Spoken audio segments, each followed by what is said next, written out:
안녕하십니까. 문학과 과학을 사랑하는 사람들 세상 사는 이야기입니다. 오늘은 푸틴, 우크라이나가 협상 노리고 도발이라니 푸틴은 종이 호랑인가, 이런 주제로 말씀드릴까 합니다. 2024년 8월 13일 국민일보 최민우 기자의 기사입니다. 블라디미르 푸틴 러시아 대통령이 12일 우크라이나가 협상에 유리한 위치를 차지하기 위해서 도발에 나선 것이라고 하면서 러시아 영토 주권에서 우크라이나군을 몰아낼 것이라고 했습니다. 러시아 국영 타스통신 보도에 따르면 푸틴 대통령이 이날 모스크바 노보오가로브에서 고위안보 당국자 주지사 화상회의에서 이같이 밝혔습니다. 푸틴 대통령 우크라이나가 협상에 유리한 자질을 확보하기 위해 공격에 나섰다고 하면서 민간인을 공격하고 원자력 발전소를 위협하는 적과는 한사코 적과는 협상할 수 없다고 했습니다. 푸틴 대통령이 우크라이나군의 손실이 급격하게 늘고 있다고 했습니다. 특히 국경을 침범한 유능한 부대의 손실이 크다고 하면서 적들은 합당한 대우를 받을 것이며 우리는 목표 달성을 할 것이라고 강조했습니다. 스미르노프 쿠르스크 주지사 대행은 이날 회의에서 우크라이나 군이 러시아 영토를 12km까지 진격해서 마을 28개를 점령했다고 했습니다. 러시아 당국에 따르면 이번 우크라이나 침공은 민간인 10여 명이 사망하고 어린 10명을 포함해서 121명이 다쳤다고 하면서 12만 1000명이 대피했다고 밝혔습니다.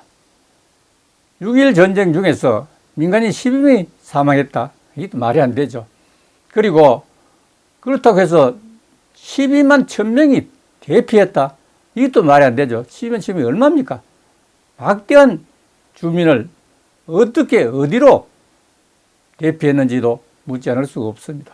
세계 최대 군사 강국으로 자처하는 러시아군도 문제인데 여기에 푸틴 대통령까지 우크라이나가 종전 협상에서 유리한 위치를 차지하기 위해 목숨 걸고 적진인 러시아 영토를 공격했다니 솔직히 말해서 해서는 안 될 전쟁을 해왔기 때문에 러시아군의 사기는 물론이고 지금까지 우크라이나를 무엇 때문에 2014년 10년 전이네요. 2월 20일 러시아군이 아무런 이유도 없이 크림반도와 우크라이나를 공격했습니다.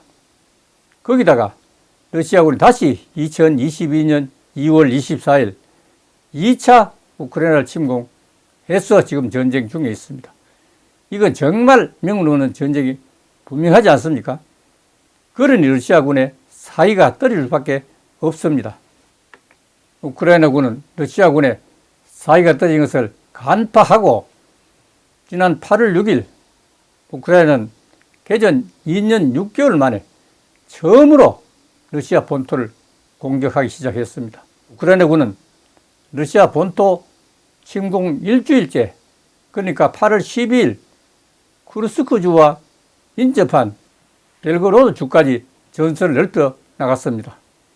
로이터 통신에 따르면 이날 벨고로드주의 바체슬라브 클라트코프 주지사는 야루주스크 지역 국경에서 우크라이나군의 활동이 위협적이라고 지적하면서 이 지역 주민들에게 대피할 것을 강조했습니다. 우크라이나군이 러시아 본토에서 6일째 교전을 확대해 나가면서 크루크즈주에 집중적인 공격을 가하고 있습니다. 크루크즈 수드자에는 러시아 천연가스를 유럽에 공급하는 가스 공급망이 설치되어 있고 후르쿠즈 원전이 위치한 우주차토부에 큰 폭발음이 발생하는 등 위험하다는 지적에도 전세를 확대하고 있습니다. 끝장내겠다 이런 뜻으로 풀이됩니다. 오늘 여기서 마치겠습니다. 감사합니다.